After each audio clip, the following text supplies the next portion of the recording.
거의 대부분은 갈릴리 지방에서 이 가버나움이라고 하는 도시를 중심으로 하셨습니다. 그런데 예수님의 사역 가운데 가장 중요한 두 기둥과 같은 십자가와 부활 사건은 갈릴리 지방이 아닌 예루살렘에서 일어난 사건이었습니다.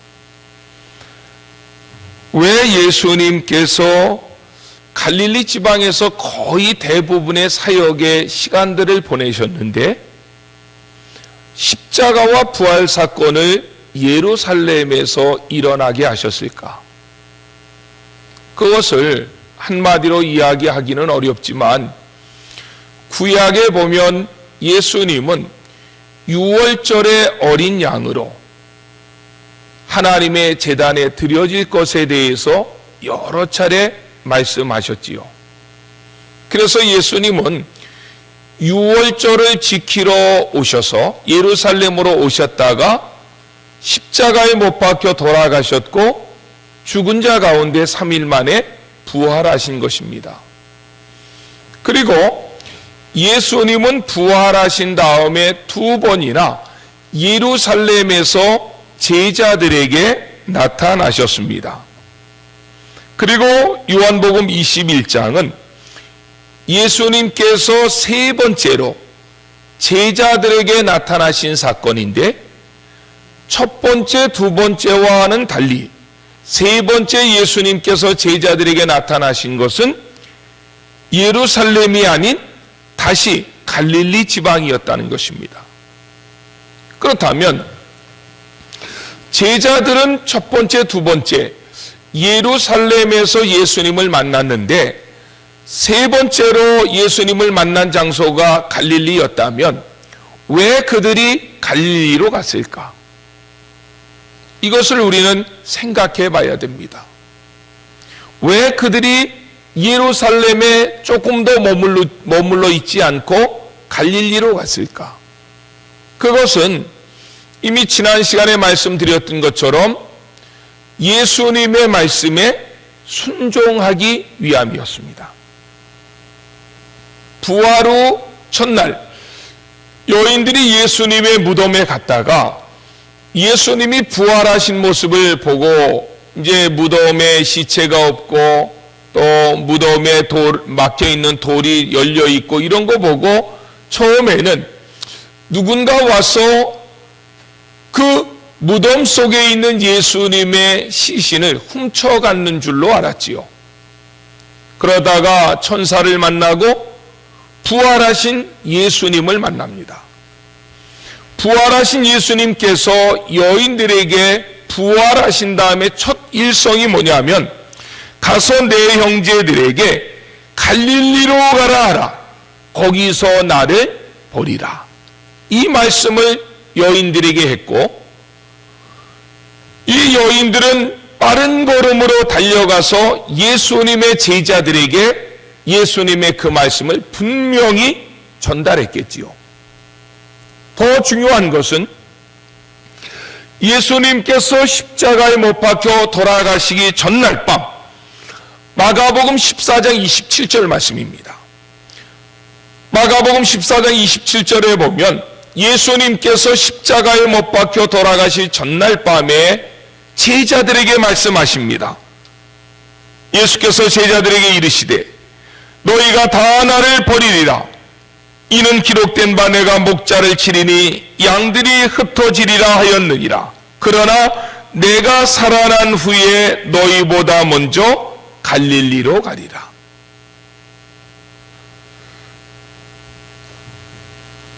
지난 시간에는 이 예수님의 말씀 앞에 반응했던 제자들의 이야기도 여러분들에게 전해드렸습니다.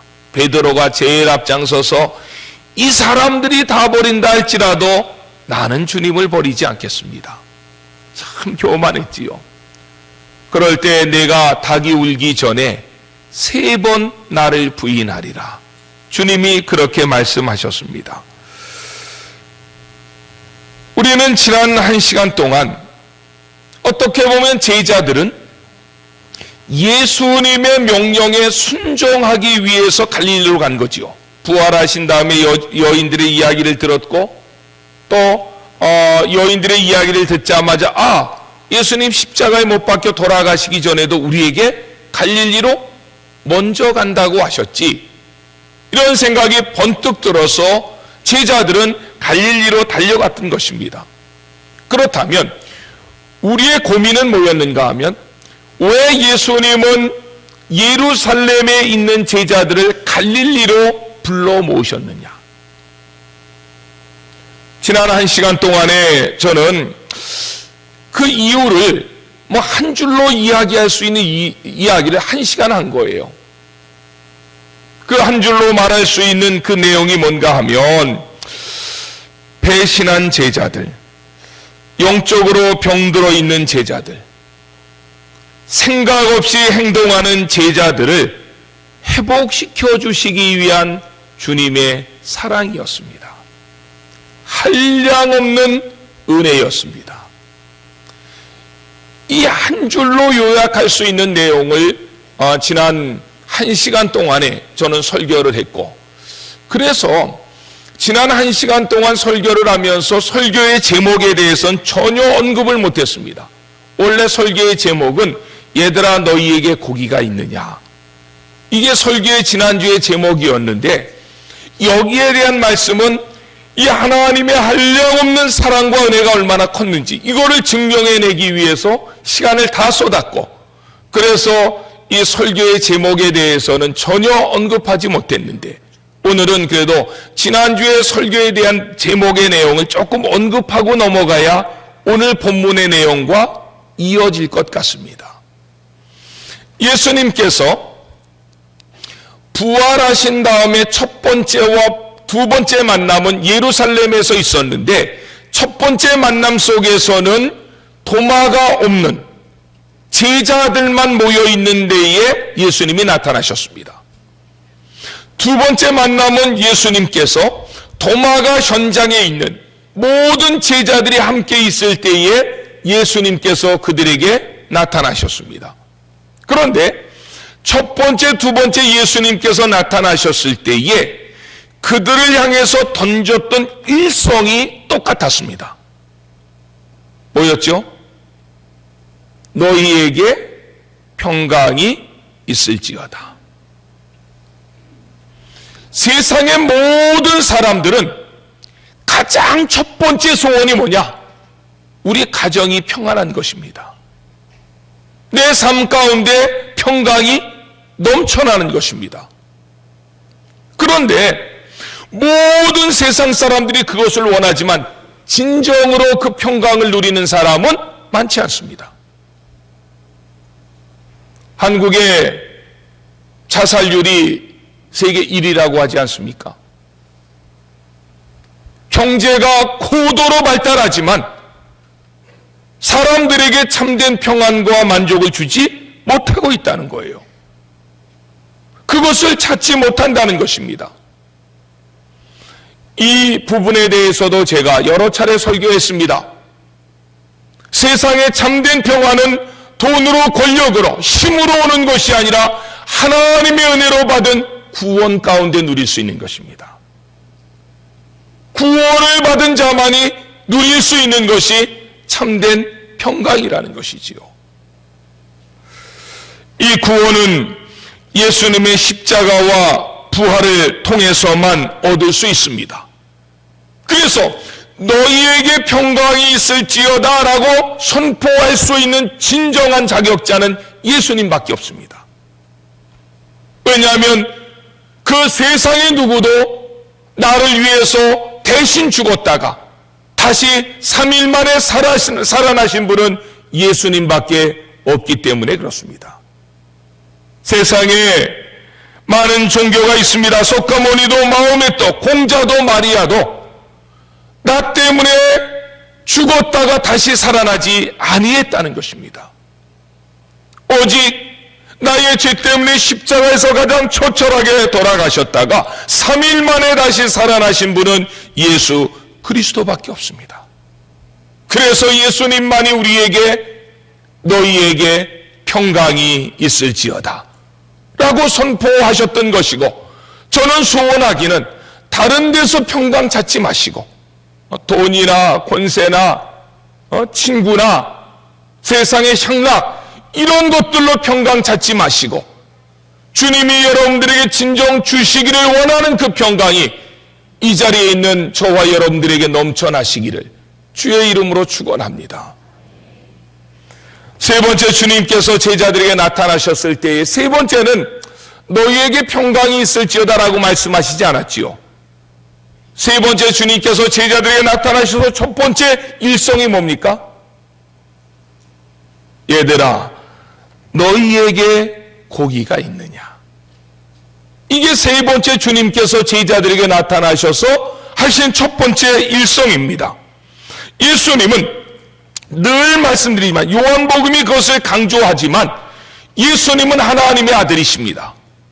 하나님의 아들이라고 하는 말의 요한복음적인 표현은 예수님은 하나님이시다 이 말입니다. 그러면 예수님이 하나님이시다라고 했을 때 하나님의 속성 가운데 대표적인 것은 전지전능입니다. 예수님은 제자들이 밤새 고기를 잡았지만 바깥에서는 배 안이 보이지 않지만 그들은 고기가 한 마리도 없었다는 사실을 주님은 전지하신 능력 가운데 이미 알으셨습니다. 그럼에도 불구하고 왜 제자들에게 처음 나타나셨을 때에 얘들아 너희에게 고기가 있느냐 이렇게 질문하셨을까요? 생각해 봐야 됩니다. 인류의 시조 아담과 하와가 하나님께서 먹지 말라고 명하신 선악과를 따먹었습니다. 그래서 두려웠습니다. 무서웠습니다. 그래서 그들은 나무 밑으로 숨어버렸습니다. 그럴 때 하나님은 오래 기다리십니다. 저녁 서늘할 때까지 기다리셨습니다. 아마 저녁 서늘할 때라고 하는 표현이 있는 것을 봤을 때 그들이 무화과를 따먹은 것은 오전이었을 것입니다. 그래서 의도적으로 그것을 저녁 서늘할 때에 이런 단어를 썼던 거죠. 주님이 기다리셨다는 것입니다. 그리고 하나님은 아담과 하와에게 나타나십니다.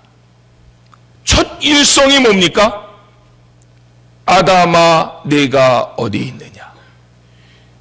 우리가 주일학교 설교할 때는 좀 우스갯소리로 하나님과 아담이 숨바꼭질한 게 아니라니까요. 꼭꼭 숨어라, 머리카락 보일라, 이게 아니라니까요. 하나님께서 아담과 하와가 어디에 숨어 있는지 몰라서 아담아 네가 어디 있느냐 이렇게 물어보신 것이 아니라는 것입니다. 열왕기하 5장에 보면 엘리사 시대의 이야기지요. 나아만, 아람의 군대장관 나아만이 문둥병이 들었을 때에 엘리사를 찾아옵니다. 그럴 때 엘리사는 문 밖에도 나가보지 아니하고 요단강에 가서 7번 목욕하라 이렇게 얘기합니다. 나아만이 화가 났지요. 그래도 큰 나라에 오늘날로 얘기하면은 미국의 국방부 장관이나 국무장관이 왔는데 그냥 공항에도 안 나가보고 집까지 찾아왔는데도 나 바쁘다고 얘기하고 그건 삐지고 가겠지요. 아마 아람의 군대장관 나아만도 굉장히 불쾌했습니다. 아니 아람이라고 하는 큰 나라에 가장 총명을 받는, 가장 총애를 받는 그 장관이 왔는데도 얼굴도 안 내밀어? 그러면서 화가 나서 갈 때에 아마 그래도 나아만이 좋은 참모를 뒀던 것 같아요. 참모들이 얘기합니다. 7번 목욕하는 거 뭐가 어렵습니까? 7번이 아니라 7번에 70번도 해야 되지. 그래서 나아만을 설득시키고 나아만이 요단강에 들어가서 7번 목욕하고 나올 때 그 살이 아이의 살같이 변했다. 깨끗하게 나은 거지요. 아람의 군대장관 나아만은 너무 감사했습니다. 평생 문둥이로 살아야 되는데 이제는 그의 권력도 모든 영화도 한순간에 없어져야 되는데 그 문둥병이 회복됐으니까 그래서 수없이 많이 가져왔던 금은 모화를 가지고 다시 엘리사에게 갑니다. 이거를 받으십시오. 감사합니다. 그럴 때에 엘리사는 받지 않았습니다. 거절했습니다. 그 이유가 뭘까요?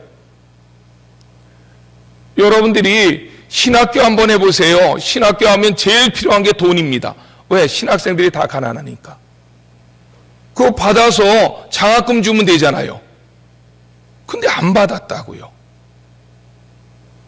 안 받은 그 이유는 한 가지입니다. 구원은 공짜다.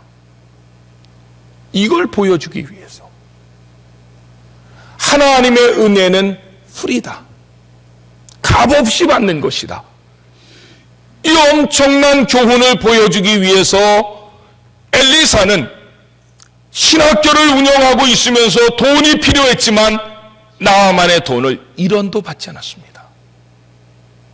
그리고 어떻게 보면 아람의 군대장관 나아만이 그 진리를 조금은 깨달은 것 같습니다. 왜요? 나귀에다가 이스라엘 땅에 흙을 싣고 가면서 이렇게 얘기합니다.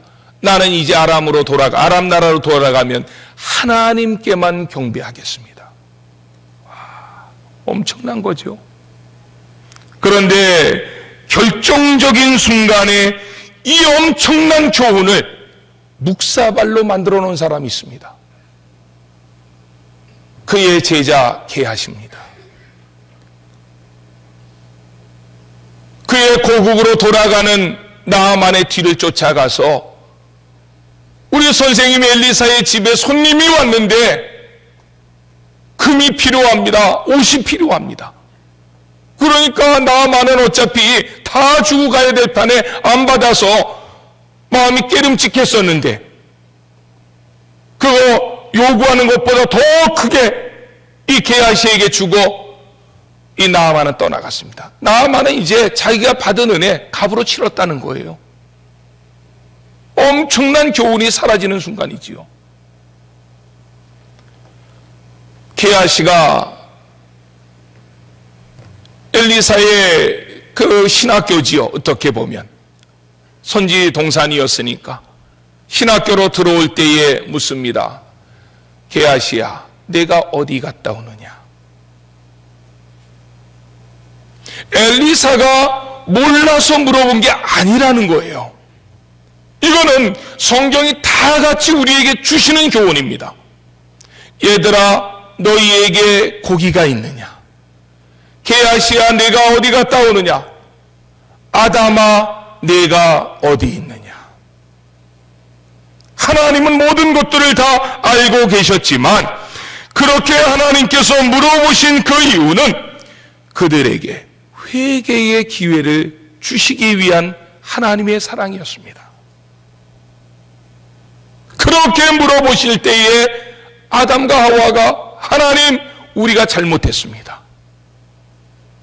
그렇게 나왔다면 인류의 역사가 변했지요. 이렇게 되지 않았지요. 게하시가 내가 어디 갔다 오느냐라고 엘리사가 물어봤을 때 잘못했습니다. 내가 눈에 눈이 멀었습니다. 라고 말했다면 그에게는 문둥병이 걸리지 않았을 것입니다.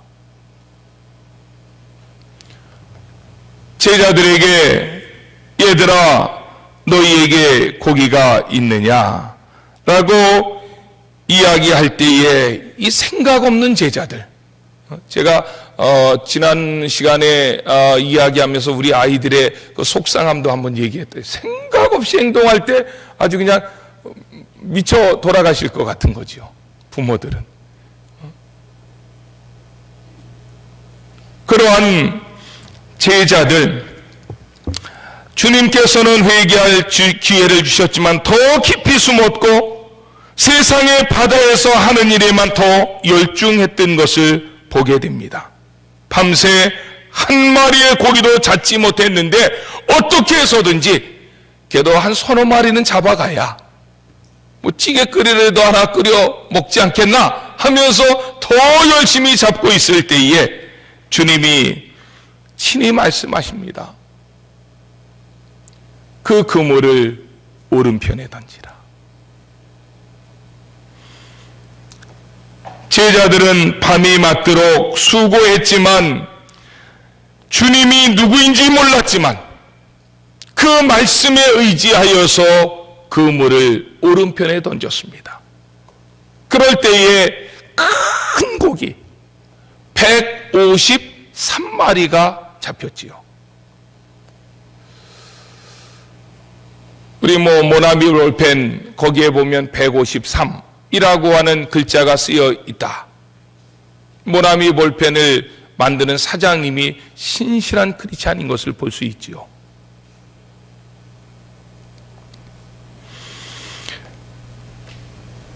저는 그런 생각을 해봤습니다. 제자들이 밤새 고기를 잡았는데 그물을 오른편에도 던져봤을까요? 안 던져봤을까요? 던져봤겠지요. 오른편, 왼편, 앞에서, 뒤에서 수없이 던져봤겠지요. 그런데 한 마리도 잡지 못했다가 제가 생각할 땐 그래요. 153마리가 잡힌 것도 기적이지만 한 마리도 잡지 못한 것도 기적이지요. 하나님이 얼마나 힘드셨겠나. 고기를 요리조리 피해가게 하시려고. 베드로가 그물 던지면 고기가 재빠르게 피해가게 하시고, 그래서 한 마리도 못 잡았는데 또 오른편으로 하나님께서 바닷속에 고깃대를, 그것도 큰 것만 몰아가시니 얼마나 힘드셨을까. 오른쪽으로 고깃대를 몰아놓으신 다음에 네 그물을 오른편으로 던지라 라고 말씀하셨을 때에 큰 고기 153마리가 잡히는 놀라운 기적이 일어났습니다. 기적이라고 하는 것을 저는 정의할 때 이렇게 얘기하죠. 하나님이 인간 역사에 개입하는 순간, 그게 기적입니다. 하나님께서 그냥 내비둬도 돌아가야 될 그런 자연현상에서 일어나는 그 역사의 현장 속으로 하나님이 개입하신 사건입니다. 들어오신 사건이죠. 그렇다면 왜 주님께서는 오른쪽에 그물을 던지라 하실 때에 갈릴리에 있는 모든 고기들을 그곳으로 몰아서 그물이 찢어질 듯하게 많이 잡히게 했을까? 오늘 본문에서 우리가 이 내용을 풀어나가는 질문이라고 생각되어집니다. 그것은 하나님의 사랑, 하나님의 신실하심, 하나님의 은혜 때문에 그렇습니다. 우리의 삶이 흔들린다고 해도, 한때 우리가 주님을 부인했다고 해도, 한 번 구원한 영혼을 주님은 절대로 놓치지 않는다는 것입니다. 끝까지 붙잡아 주시고, 끝까지 사랑해 주시고, 끝까지 함께 해 주신다는 것을 제자들에게 보여주고 있는 것이죠. 이 사실을 구약 이스라엘 백성을 통해서도 얼마든지 우리는 찾아볼 수 있습니다. 하나님께서 이스라엘 백성들을 애굽으로부터 건져내셨습니다. 애굽에서 430년 동안 종살이 하다가 구원받은 이스라엘 백성들에게는 놀라운 일이지요. 그런데 이스라엘 백성들이 얼마나 배은망덕한지 아십니까? 430년 동안 종살이 하던 그들을 건져냈지만 광야로 나와가지고 조금만 힘들면 하나님을 향해서 욕하고 원망하고 하나님의 사람 모세를 돌을 들어 쳐 죽이려고 합니다. 그러면서 하는 말이, 우리가 그래도 애굽에 있을 때는 고기라도 조금씩 먹었는데, 고기에 그 국물이라도 조금씩 마셨는데, 그런데 지금의 이것이 뭐냐? 하나님은 우리를 광야에서 이 더위에, 이 굶주림에 죽이려고 하시느냐? 하나님을 향해서 원망합니다. 그렇지만은 하나님은요, 한 번도 그들을 향한 그 사랑과 은혜를 거두어 가지 않으셨다는 거예요. 제가 출애굽기를 읽으면서 참 마음에 감동이 되는 거는, 만약에 그 이스라엘 백성들이 그렇게 하나님을 향해서 삿대질하면 그 다음 날은 만나 안 내려줬을 거예요. 저 같으면 니도 아주 굶어봐라 그냥. 우리 애들도 잘못하면 그러잖아요. 막 용돈도 안 주고 막 밥도 안 주고 이러는데, 하나님은 만나를 이스라엘 백성들에게 내리기 시작한 날서부터 언제 만나를 거두어갔느냐? 이스라엘 백성들이 가나안 땅에 들어가서 촌농사를 지으고 곡식을 수확했을 때, 그때 만나가 끊어졌습니다. 한 번도 그 만나를 멈추게 하지 않으셨다니까요. 이스라엘 백성들이 그렇게 하나님을 원망해도 하나님은 그들에게 반석을 쳐서 물을 내게 하셨고, 그들이 고기가 먹고 싶다고 하면 지중해에 있는 그 모든 새떼들을 글로 몰아서 떨어지게 하셨고, 참 이게 하나님의 사랑이죠. 이 하나님의 사랑을 호세아 선지자가 뭐라고 기록하는지 아십니까? 호세아서 11장 8절에 이렇게 얘기합니다. 에브라임이여 내가 어찌 너를 놓겠느냐? 이스라엘이여 내가 어찌 너를 버리겠느냐? 내가 어찌 너를 아드마같이 놓겠느냐? 너를 어찌 스보임같이 두겠느냐? 이 아드마와 스보임은 소돔과 고모라의 가장 대표적인 도시입니다. 내 마음이 내 속에 돌아서 나의 국률이 온전히 불붙듯 하였도다. 내가 나의 맹렬한 진노를 바라지 아니하며 내가 다시는 에브라임을 멸하지 아니하리니 이는 내가 사람이 아니요 하나님이며 나는 너희 가운데 거룩한 자니 진노함으로 임하지 아니함이로다. 이스라엘 백성들이 하나님을 그토록 원망하고 하나님을 향해서 손가락질을 하는데도 하나님은 그들을 바라보면서 그들을 향한 하나님의 사랑이 가슴속에 불붙듯이 일어났다. 참 대단한 말이 아닙니까? 사랑받을 짓 하는데 얼굴도 예쁘고 마음씨도 착하고 순종도 잘하고 그러면 마음속에서 그들을 향한 그 사랑이 불붙듯이 일어나겠죠. 근데 하는 것마다 배기 싫고 하는 것마다 마음이 안 드는데도 하나님은 이스라엘을 향한 그 사랑이 마음속에서 불붙듯이 일어났다. 호세아서 1장 11장 8절에서 성경은 그렇게 말씀하고 있습니다. 제자들 모두는 예수님을 버리고 뿔뿔이 흩어졌던 자였습니다. 수제자라고 하는 베드로는 그 스승이신 예수님을 여인 앞에서도 저주하고 욕하며 부인했습니다. 그런데 그 제자들을 주님은 다시 찾아오신 것입니다. 그리고 그들을 살아난다라고 하는 것을, 고기가 많이 잡힌 것을 통하여서 내가 너희들을 향한 사랑이 끊이지 않는다는 것을, 변하지 않았다는 것을, 더 뜨겁다라고 하는 것을 고기가 많이 잡힌 그 사건, 그 그림을 통해서 제자들에게 무언으로 말씀하시고 있다는 거예요. 그렇다면 반대 개념 속에 제자들은 왜 밤이 맞도록 고기를 잡았는데 한 마리도 못 잡겠을까요? 던지면 그 고기에게 힘을 줘서 더 빨리 도망가게 해서 샥 그 그물을 피해서 도망가게 하시고, 그래서 밤새도록 한 마리의 고기를 잡지 못하게 하신 그 이유가 뭘까요? 우리가 잘 아는 것처럼 이거는 누가복음 5장 사건과 이어가야 됩니다. 누가복음 5장 사건에 그때는 오른쪽이 아니라 깊은 곳에 가서 그물을 던지라 라고 했고, 이 베드로와 제자들이 깊은 곳에 가서 고기를 던질 때, 그물을 던질 때에 그 고기를 2배의 시로 실을 만큼 큰 양이 잡혔습니다. 그때에 그 고기가 잡힌 것을 보고 베드로가 주님 앞에 빨리 달려가서 했던 말이 뭐냐면, 주여 나를 떠나소서 나는 죄인으로서이다. 그때 주님이 제자들에게 뭐라고 말씀하셨느냐 하면, 너는 사람을 낚는 어부가 되게 하리라. 그때에 성경에 보면 베드로가 이렇게 말씀합니다. 모든 것을 버려두고, 다 버려두고 예수를 쫓으니라.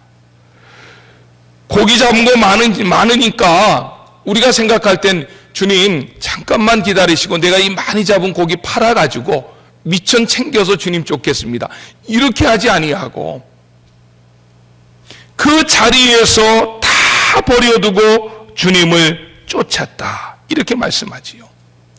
그것은 우리에게 주는 교훈과 의미가 있습니다. 그 잡은 고기가 아무리 많으며 아무리 귀중하다 할지라도 베드로가 주님을 발견했기 때문에 주님에 비해서 그것은 아무것도 아니었다는 거죠. 사도 바울이 주님을 발견했을 때 그가 가지고 있는 지식, 권세, 로마의 시민권, 그것은 마치 배설물처럼 여겼다. 바울도 같은 관점으로 우리에게 말씀합니다. 오늘 본문도 그런 관점으로 읽어야 됩니다.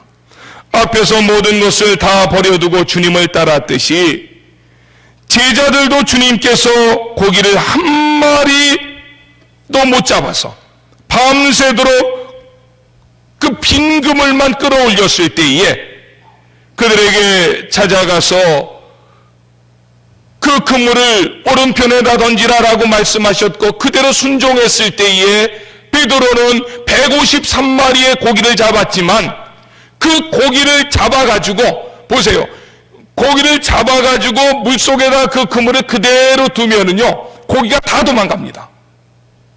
주님인 걸 발견하고 조금만 기다려서 요거 그물 끌어올려서 고기 뱃속에다가 집어넣고 그리고 주님 앞에 달려가지 않았다는 거예요. 베드로는 보자마자 그 그물을 그냥 버려두고 주님께로 달려갔다는 거예요. 이것은 우리에게 굉장히 중요한 것을 말해주고 있습니다. 예수 그리스도를 보는 그 순간, 예수님을 만나는 그 순간, 세상의 모든 것들이 아무것도 아닌 것을 발견하게 될 것입니다.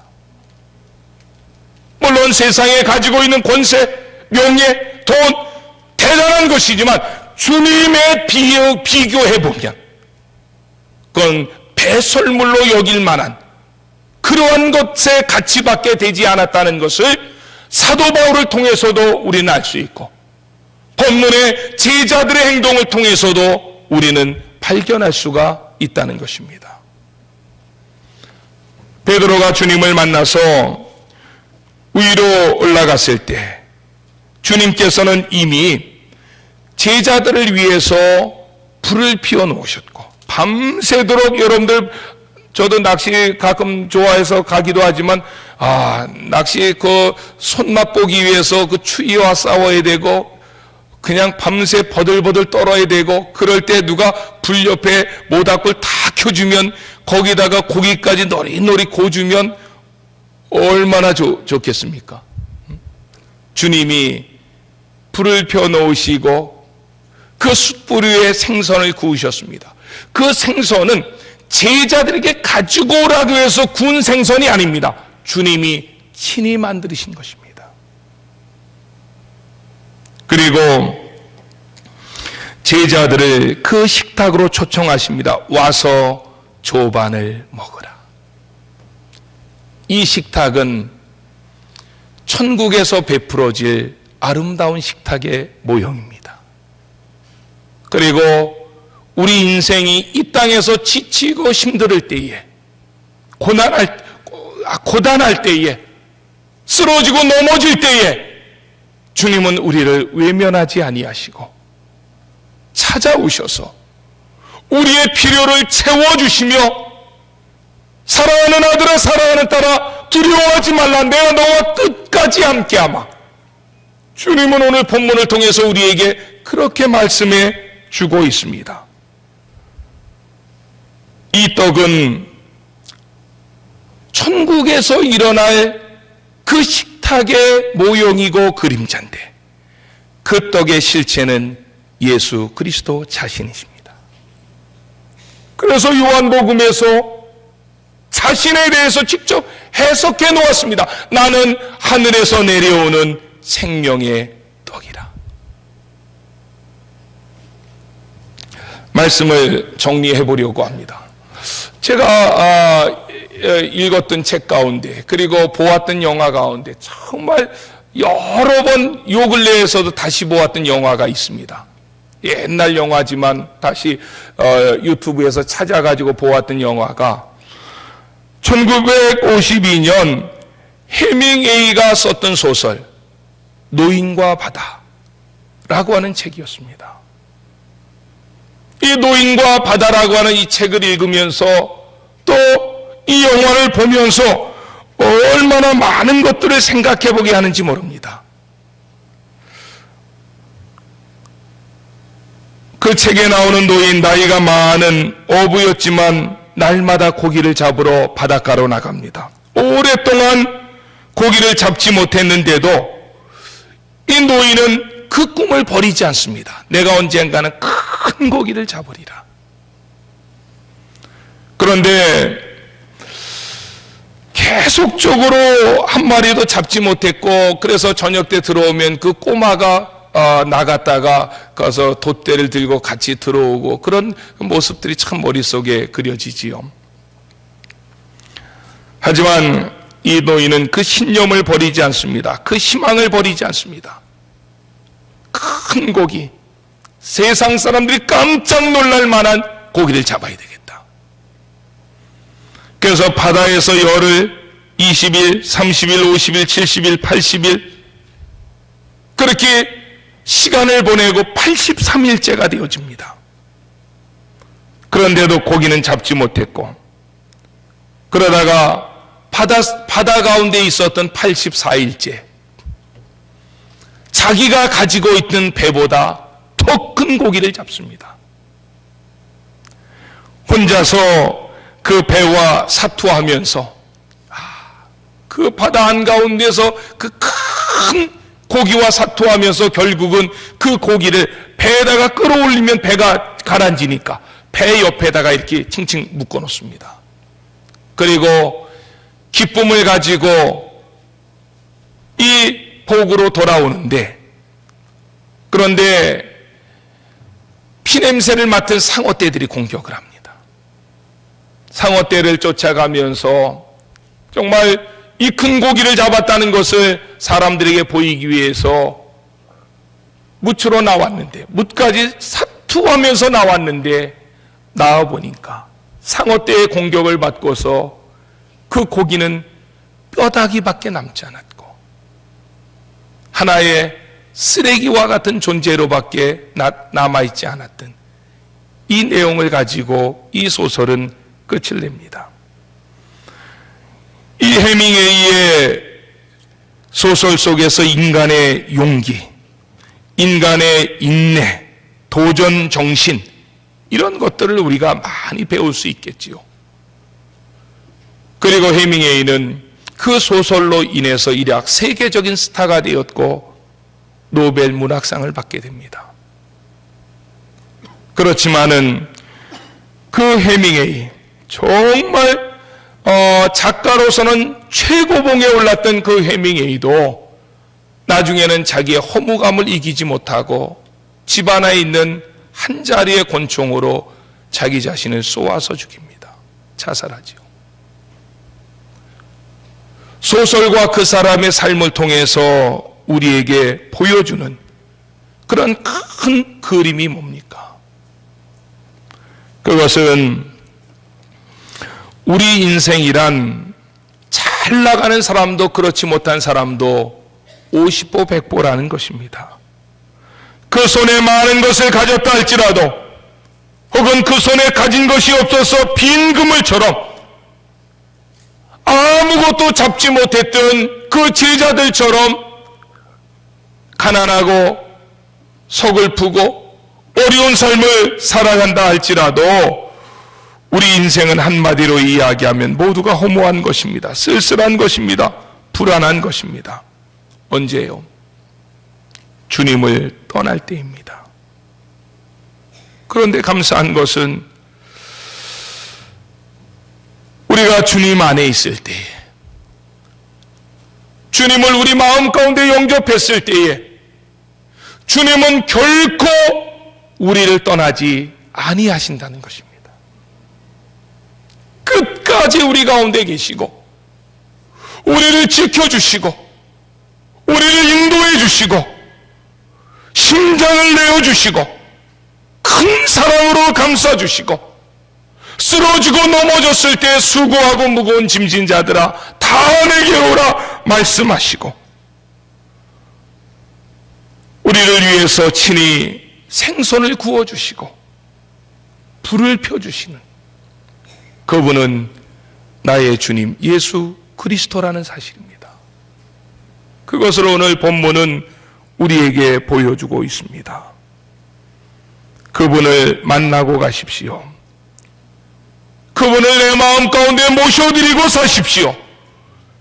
그리고 그분과의 교제 속에서 그분의 순종을 배우시고 예수님의 인내를 배우시고 예수님의 용서를 우리 주님이 함께 준비해 놓으신 식탁을 떼면서 주님과 교제하는 가운데 배우셔서 내 인생을 만족해 하신 주님 때문에 남은 생에 감사하며 살아가시고 그 주님을 위해서 정말 내가 가진 것 가지고 헌신하며 우리에게 주신 사명들을 감당해 나가며 우리의 남은 생애를 살아가시는 우리 안천의 성도들이 되시기를 주의 이름으로 축원합니다.